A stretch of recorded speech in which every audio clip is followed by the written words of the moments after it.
À mes yeux, il y a deux manières de vivre sa vie. Soit on écoute les autres, soit on s'écoute soi-même. Alors, si on prend la première option, tu choisis d'écouter les autres. Et qu'est-ce qui se passe? Bien souvent, tu vas être dans la comparaison et tu vas toujours t'efforcer, et c'est un mot qui est choisi à juste titre parce que tu vas être constamment dans l'effort de vouloir faire en tout cas autant que les autres, si ce n'est plus, d'être en tout cas autant bon que les autres, si ce n'est meilleur.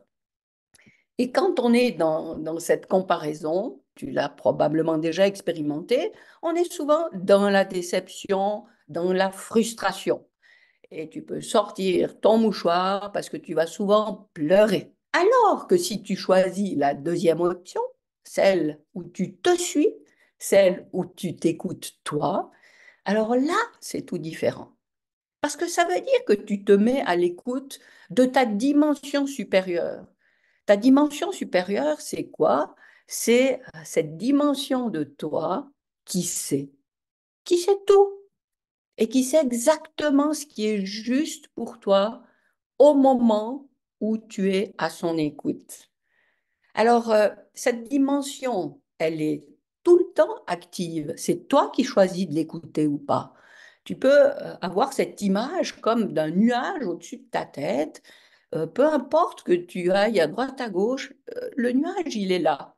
Et les idées tombent de ce nuage, comme tu pourrais imaginer une pluie de grains de pop-corn tout légers qui te parviennent.